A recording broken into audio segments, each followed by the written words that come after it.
नमस्कार, crime 24 live news channel में आपका स्वागत है और मैं हूं आपके साथ ममता दुबे। चलिए लेकर चलते हूं आज के कुछ खास खबरों की तरफ। गुजरात प्रदेश जिला सूरत महुआ तहसील के करचलिया में आदिवासी विकास विभाग द्वारा 81 लाख रुपए की ग्रांट और सर्वोदय केलवनी मंडल के दानदाताओं के संयुक्त योगदान से 1.25 करोड़ रुपए की लागत से बनी नई आश्रमशाला का उद्घाटन आदिवासी विकास मंत्री नरेश भाई पटेल ने किया।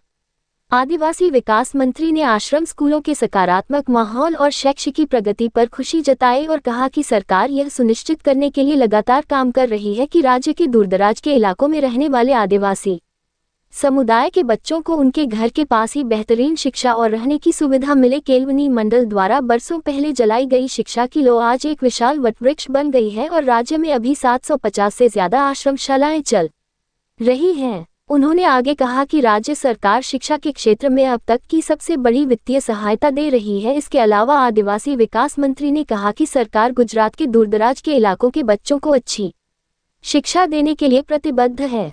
उन्होंने बताया कि साल 2003 में जब तत्कालीन मुख्यमंत्री और मौजूदा प्रधानमंत्री नरेंद्र मोदी ने स्कूल प्रवेश उत्सव कन्या शिक्षा अभियान शुरू किया था, तब स्कूल छोड़ने वालों ड्रॉप आउट की दर 30% थी, जो आज घटकर सिर्फ 1% रह गई है। आज स्कूल प्रवेश उत्सव के दौरान आंगनवाड़ी, बालवाटिका और कक्षा 1 के बच्चे मुस्कुराते हुए स्कूल आ रहे हैं। मंत्री नरेश भाई पटेल ने कहा कि साल 2022 में आश्रम स्कूलों में बच्चों के मासिक रखरखाव का खर्च इस साल बढ़ाकर 2,500 रुपये कर दिया गया है।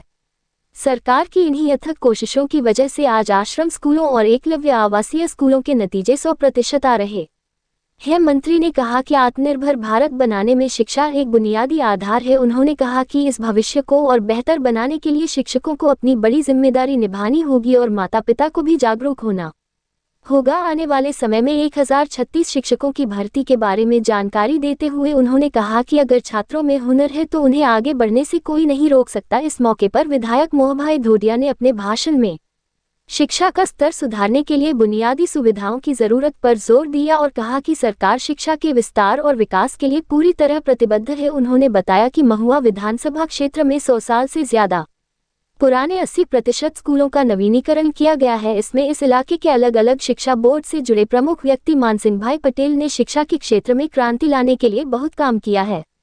इसके अलावा शिक्षा के और विकास के लिए नए शैक्षिकी प्रोजेक्ट्स की जानकारी देते हुए बताया गया कि बारात गांव में एक नया एकलव्य मॉडल स्कूल बनाया जा रहा है, गोपाला गांव में एक नए हाई स्कूल को मंजूरी दी गई है और अंबिका तहसील में एक नए कॉलेज को मंजूरी दी गई है।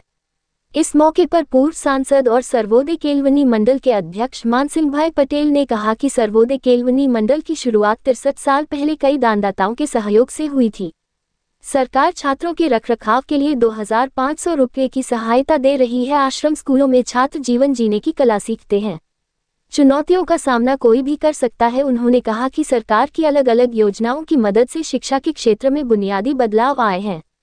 इस मौके पर सर्वोदय केलवनी मंडल के मानद कोषाध्यक्ष हितेंद्र व्यास ने कहा कि सरकार और सर्वोदय केलवनी मंडल ने ये पक्का करने के लिए अपनी प्रतिबद्धता जताई है कि दूरदराज के इलाकों के आदिवासी बच्चे अपनी पढ़ाई में आगे बढ़ें।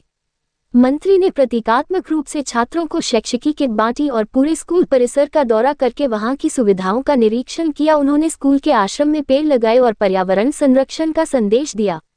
इस मौके पर Mandvi project administrator SM Gadhvi, Bardoli प्रांत की Jigyaben Parmar, assistant commissioner KM Sindhav, Kelavani Mandal के उपाध्यक्ष अशोक भाई शाह, मामलतदार भरत भाई पटेल, मानद मंत्री सुरेश भाई शाह, संयुक्त सचिव हिमांशु भाई पटेल, कोषाध्यक्ष डॉक्टर हितेंद्र भाई व्यास, स्कूल के प्रिंसिपल सतीश भाई पटेल, शिक्षक, आश्रम स्कूल के बच्चे, अभिभावक और ग्रामीण मौजूद रहे। रिपोर्टिंग स्टेट विशेष रिपोर्टर कुलदीप तिवारी।